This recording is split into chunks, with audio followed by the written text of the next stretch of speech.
Bonjour à tous. Rememoranda 2 vient, comme son nom l'indique, à la suite du premier, et je vous invite grandement à aller voir la première vidéo si ce n'est pas déjà fait, puisque j'y ferai de temps en temps référence et qu'elle s'inscrit dans la lignée des vidéos approfondissant le jeu de la vie. Cette vidéo traitera encore une fois de modules situés dans l'individu et nous allons nous attaquer au gros morceau qu'est le traitement des données.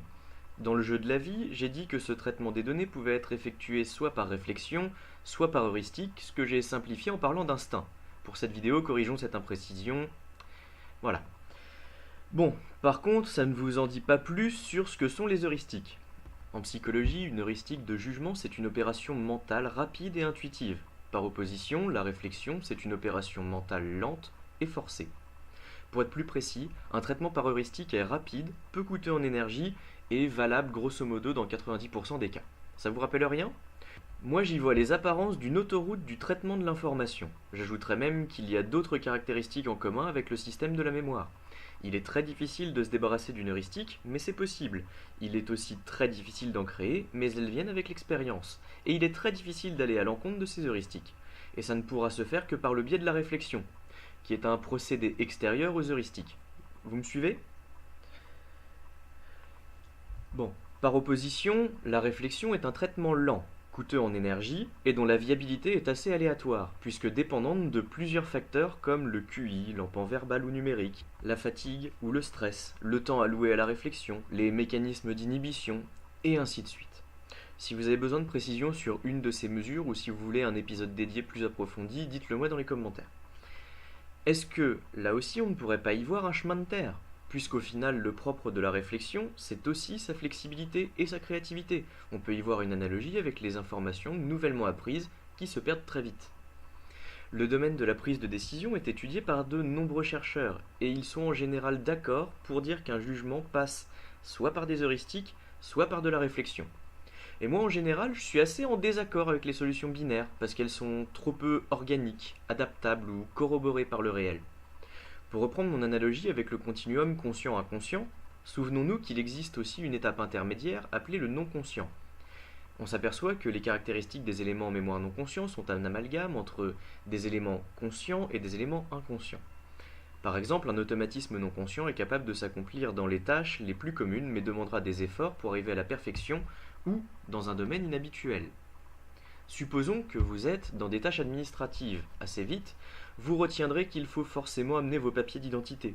Puis, avec l'expérience, que la CAF demande souvent un rendez-vous pour obtenir les informations, que le Pôle emploi demande une vigilance constante pour ne pas se faire radier, ou que votre employeur égare tout le temps votre RIB. Autre exemple. Supposez que vous vous formez à devenir chercheur. Dans un premier temps, vous apprendrez à vérifier les sources de ce qui vous est dit. Puis, à remettre systématiquement en cause les arguments qui sous-tendent une théorie, et avec le temps, vous élaborerez vos propres théories. Pour autant, tout ce que je viens de citer n'entre ni dans le cadre des connaissances à proprement parler, ni dans le cadre des émotions. Ce sont des automatismes psychiques. Et c'est dans ces automatismes psychiques que se situent les règles que vous utiliserez dans la réflexion et pour les heuristiques. Plus précisément, la réflexion utilisera des règles présentes sur le versant conscient-non conscient, tandis que les heuristiques seront toujours dans le versant inconscient, à la limite du conscient. À ce sujet, je vous conseille la série Check tes biais de Frédéric Garcia pour des exemples concrets. Ce positionnement sur un continuum a le mérite d'expliquer pourquoi il arrive que parfois on ne se serve que de la réflexion, parfois on prenne des décisions sans réellement y penser, mais que la majorité du temps, un entre-deux soit de mise. Pour replacer dans le cadre du jeu de la vie, la pensée va tôt ou tard avoir besoin de traiter des données, qu'elle va envoyer telles quelles en mémoire de travail. Le traitement des données va faire appel à un certain nombre de règles de pensée qui sont toutes répertoriées en mémoire au niveau des automatismes. De plus, le traitement des données se fait le plus souvent par comparaison à des éléments stockés en mémoire et fait donc appel à des connaissances et ou des émotions. Enfin, je vous rappelle qu'un grand nombre de nos informations sont situées à un niveau non conscient, et celles-ci vont parfois s'inviter d'elles-mêmes dans le calcul des données. Entre parenthèses, un grand nombre de pathologies mentales résultent soit de l'intrusion intempestive de ces informations inconscientes dans le calcul, soit de leur surappréciation quand elles prennent trop d'importance, mais dans un contexte adapté, soit de leur sous-appréciation, généralement parce qu'elles rencontrent d'autres informations inconscientes qui rentrent en conflit direct. Fin de parenthèse. Ces données, une fois calculées, vont aller dans deux directions. En mémoire d'un côté pour être stockées et vers la pensée pour être utilisées. Bien sûr, la pensée sera l'objet du prochain remémoranda. Pour finir, maintenant que nous avons situé le traitement des données sur un continuum, certains m'objecteront qu'il existe des gens qui se servent quasi exclusivement de leurs réflexions et d'autres quasi exclusivement de leurs heuristiques. Mais ce n'est pas contradictoire en soi, puisque la variabilité des individus, qu'elle soit innée ou acquise, va construire des règles de méta-prise de décision.